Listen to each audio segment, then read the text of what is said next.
Hi, Luis.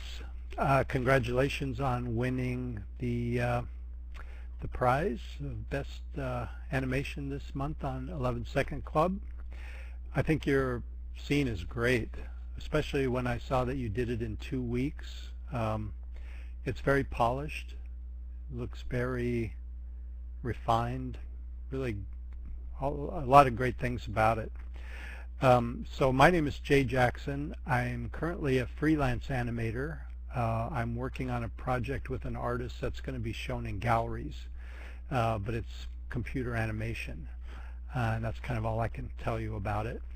But I've worked at many studios. I learned how to animate really at Disney back on Fox and the Hound was the first movie I worked on. I went through training with Eric Larson, a little bit with Frank and Ollie, who were still around. And I worked on traditional animated films like Little Mermaid. I did a lot of Sebastian the Crab. I worked on Tarzan, worked on the Ape Family, and many other movies. And you can see some of my work if you'd like online if you just go to Jaymation, JAYMATION.com. So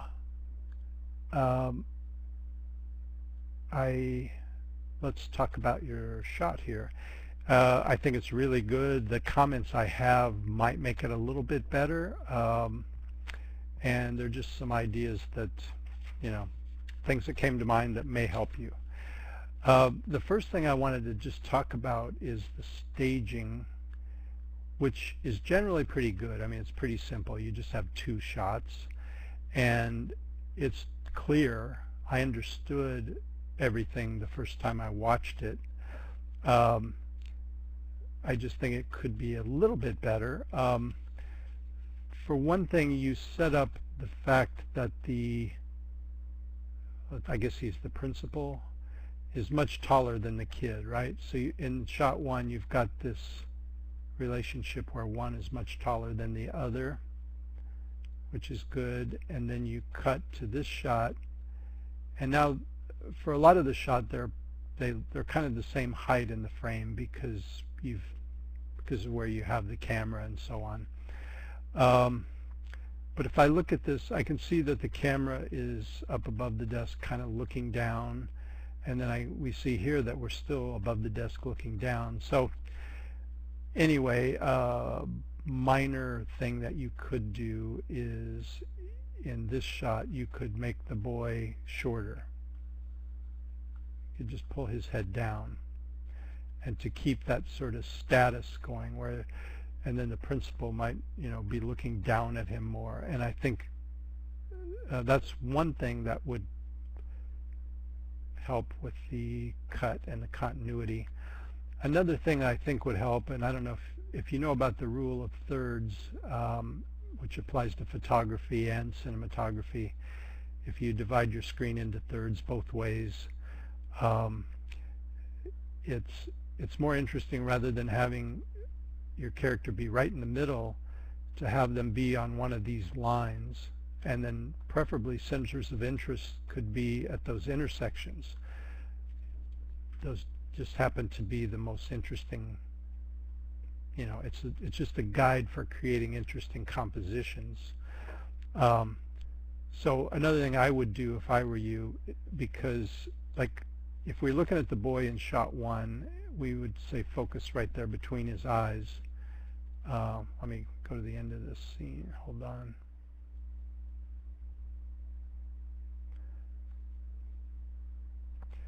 So we're focused there, and now he jumps clear over there. So he makes kind of a big jump, and then the principal kind of goes from there to there. Again, it's clear, but it would be smoother cutting-wise if the boy were maybe here in shot 1, and maybe the principal moves, though, doesn't he, in shot 1? So as long as he's moving in towards the center of the frame, so that's pretty good.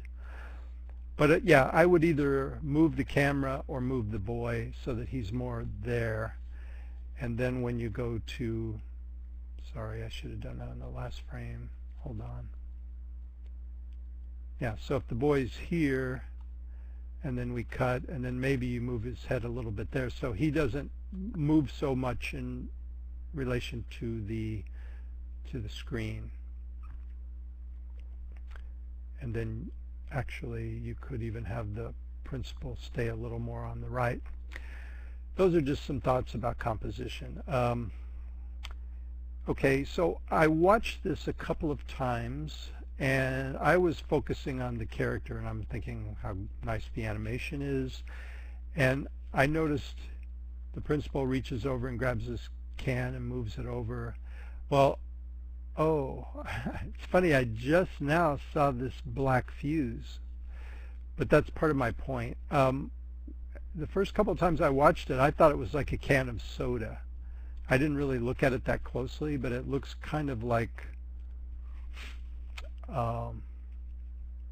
know, the size and shape of, and it's kind of big actually, but for a can of soda. But anyway, I just didn't think of it being a firework, and I didn't see the fuse, and that's because, as you can see here, the fuse is black, and then it's on a dark background, so it gets lost. So I was going to say add a fuse, and I still would. What I would do is just like if you made a fuse maybe sticking up, and maybe it were lighter or a different color, that would have been a little more obvious to me that that's a firework. Of course, if I read carefully, I can see that's what it is. Or maybe there's another shape, like there's cone fireworks. I don't know if that's any better. Just in terms of clarity, and if you wanted to be sure people realize it's a firework, then I would try to make it more clear. Okay.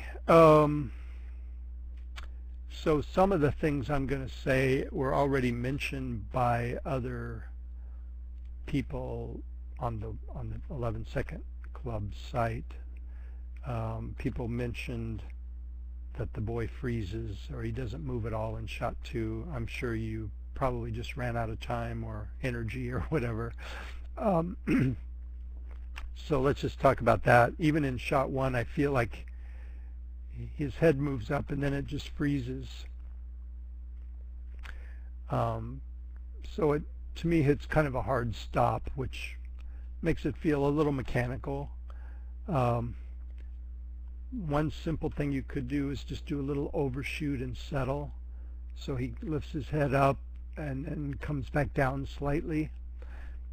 That's one thought. Or maybe he lifts his head up and then does a little twist, a little tilt of his head or something, just to kind of keep it a little more alive. I love the eye darts, though, that you did. That's really good. And then, yeah, in shot 2, I don't think you have any movement whatsoever. So all it needs is just a little slow moving holds. You know, maybe he just sort of leans forward a little bit, and then maybe leans back, or I don't know. It's not real important what he does, but that he just feels like he's still alive and not stiff. So those are easy things to do.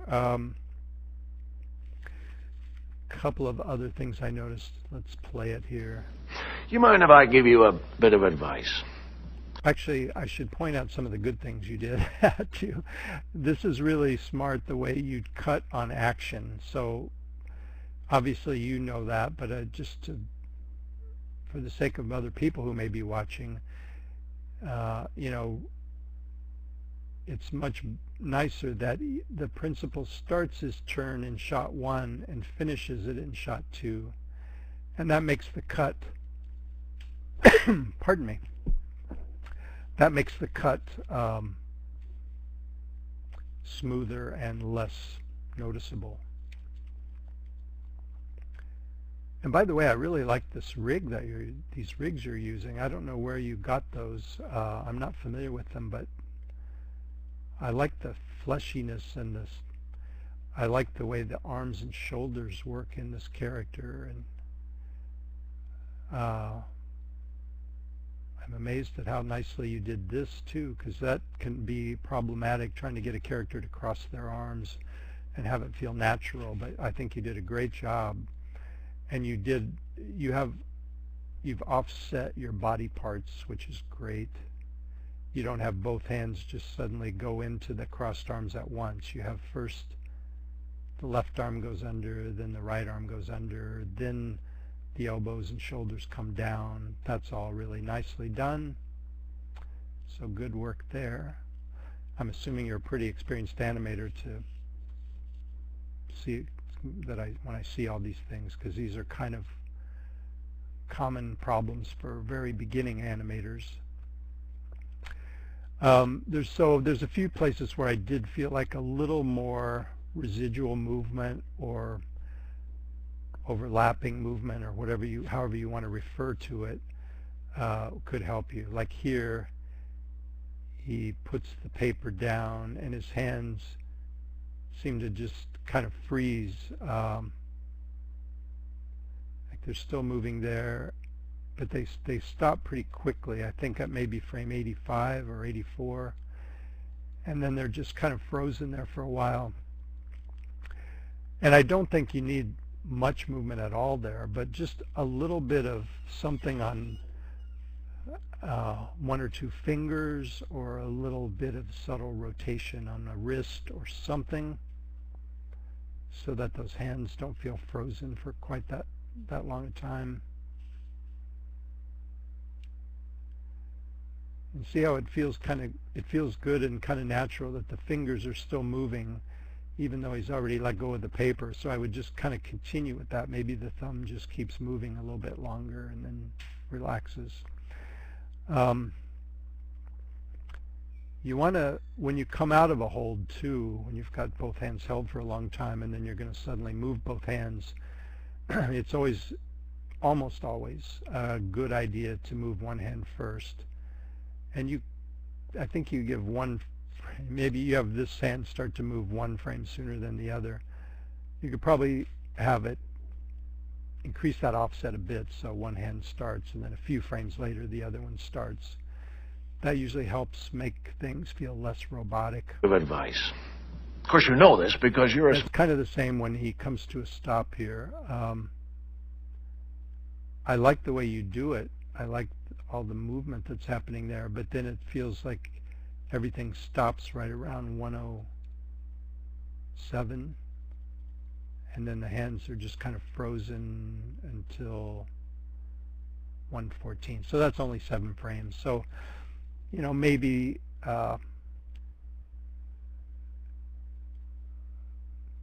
maybe you have a key on everything at 107, and then maybe at 114 you just, you know, slightly curl the little finger, or maybe the last 2 fingers, so then those would just have a very subtle movement that would, you know, break up that hold.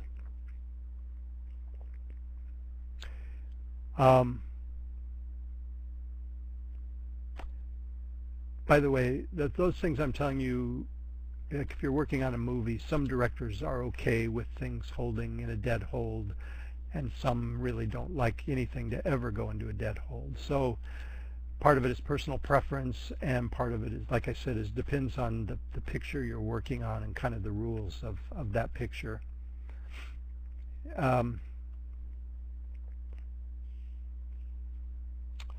Okay, I'm looking at my notes here real quick. Oh, and this is really subtle, but I was just kind of aware of the chair coming forward with the body and then feeling like everything kind of stopped, even though his head keeps moving. I don't know, I felt like you could add just a little bit of maybe overshoot coming forward on the chair, and then maybe have it settle back a little, just to kind of soften up that whole. I'll give you a bit of advice. It's not really bad the way it is. Okay, so those are just some comments about holds and things. So then the other thing is the lip sync, and I know you got some comments on that, and I do think the lip sync could be improved. Again, I think it's pretty good, So there's small things I'm talking about. But one of the things I do in my classes is I always share these dialogue principles which were written down by Ham Lusk. And he was a Disney animator, one of the top ones, kind of before the 9 Old Men came along. And when Frank and Ollie wrote their book, The Illusion of Life, they included these principles. So I don't know if you have that book. If you don't, highly recommend it. Is the title The Illusion of Life? Gosh, I haven't thought about it for a while, but it might say Disney Animation, The Illusion of Life. But it's Frank Thomas and Ollie Johnston's book. And if you have it and you look on page 462, you'll find this section about animating dialogue, and it gives you 13 kind of rules that they developed at Disney. And they were written for hand-drawn animation, but the principles still apply to any kind of animation. And I'm not going to go over all of those right now, but the one that I think that I noticed in your work that might help you a little bit is that when you finish a sentence or a phrase, you should keep the mouth shape of the last syllable that you spoke.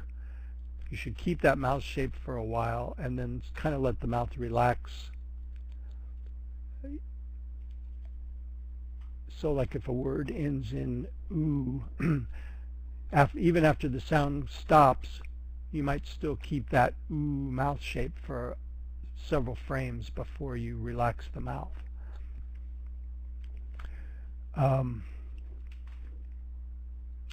Let me find an example here. You mind if I give you a bit of advice? Of course, you know this because you're a smart guy. You should... Okay, so, well, one place I noticed it is guy. Because you're a smart guy. I feel like he says smart. Let's see, sorry, I got to find You're a smart guy. So I think there is where, I think he says smart guy. So, you know, he opens his jaw on guy, and then you, but you're going quickly, you go quickly from that to a closed mouth. And people often, often people do not do that. Like if I say, you're a smart guy, I wasn't watching myself, but guy, I say the word guy and then I relax my mouth, but my mouth stayed open. I didn't really just slam it shut like I was doing an M mouth. There are times when people do close their mouths, but even so, even if you're going to go from an open jaw like guy and you're going to close the mouth, you need to have a little more time there so that it feels natural. So that's kind of true, like I said, at the end of any sentence or phrase. Let's look for some more of those. Smart guy. You should never make important decisions while you're upset. Okay, so he does it again on upset. He goes, while you're upset. While you're upset. Upset. And then he kind of immediately goes into that puckered mouth. So the shape, the mouth that he goes into there is very cool. I like that. It's a nice attitude. I just wouldn't go into it so soon. So what I would really do is just kind of keep the mouth slightly open, more like it is maybe at 236 for maybe another, maybe 4 frames. I don't know. You'd have to experiment. And then you can go into this closed mouth.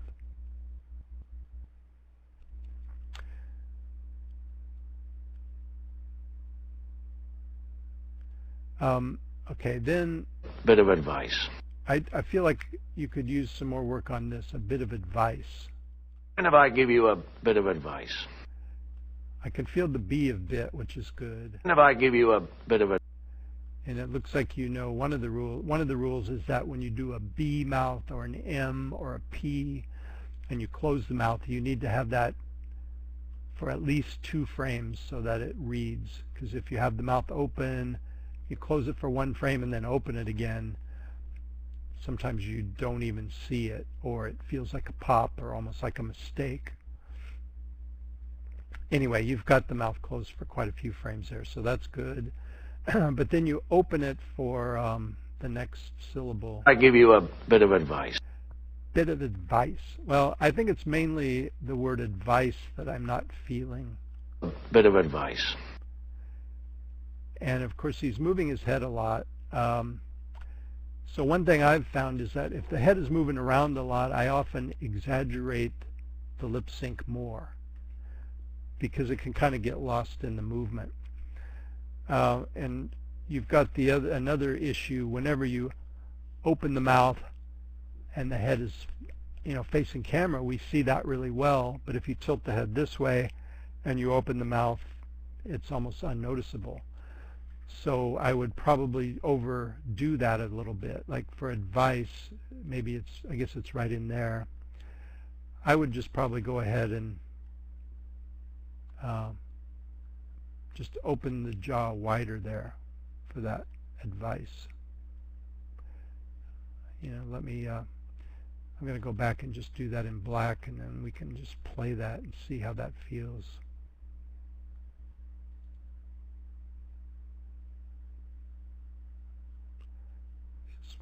This is kind of a quick and dirty way to just try something. Bit of advice.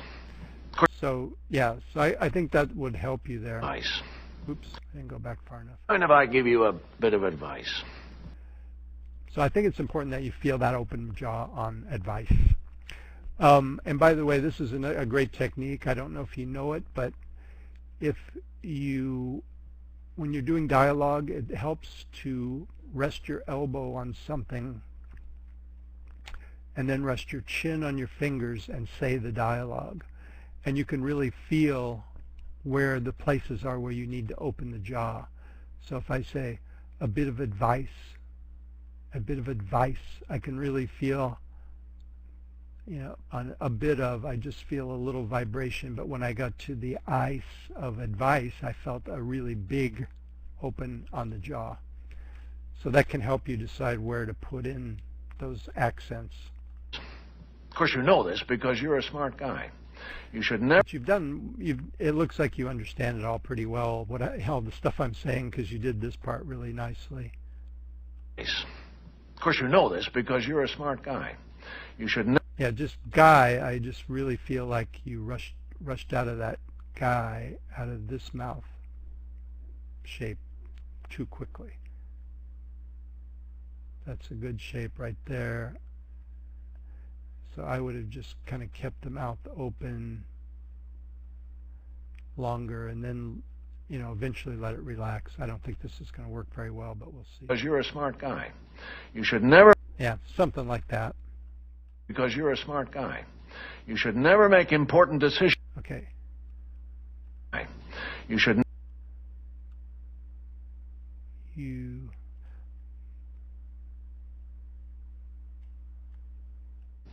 should never make... Another one of the principles that Ham Lusk talked about is you can create the mouth shape before any sound comes out. So if I were going to say you, did you notice how my lips puckered and went into that shape and then the sound came out? So it's kind of like you're anticipating the sound with the picture. You're getting the mouth ready before the sound comes out. So you could do that a little bit with when you got to that place where he said you. You should... Again, it's not bad the way you have it, but if you started forming that ooh mouth a few frames sooner, it would read stronger, I think.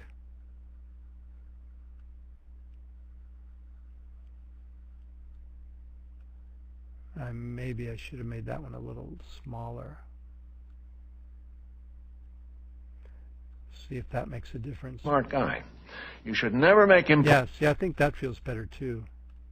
You should never make important I feel like the way you have it, it sort of felt like he was rushing to get his lips into the position, and so think about anticipating the dialogue a bit. Should never make important decisions while you're upset. Okay, I think that's all my major thoughts.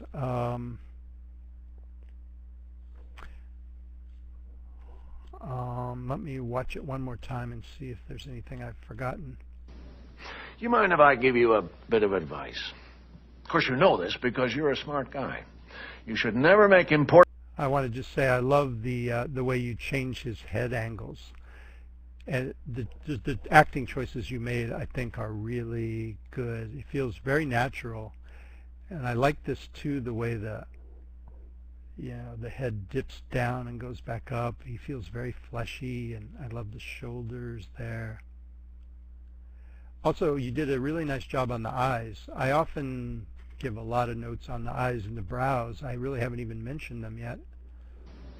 You mind if I give you a bit of advice? Of course, you know this because you're a smart guy. You should never make important decisions while you're upset. Yeah, you have the eyes changing shape, and you have eye darts. You never have the eyes seem to be stuck on any one spot. So generally, that's all really good. I kind of felt like you maybe could have a little bit of an eye accent here at the last. Important decisions while you're upset. While you're upset. While you're upset. I was thinking maybe on upset I might have raised the eyebrows a bit and also made the eyes open a little bit wider, just for a little accent for that. I don't think you did that. I think the eyes stay they feel kind of neutral. Although the brows look pretty cool. While you're upset. While you're upset. Important decisions while you're upset. Important decisions while you're upset. It might look better to actually raise them more on the word while you're upset. Anyway, just a thought.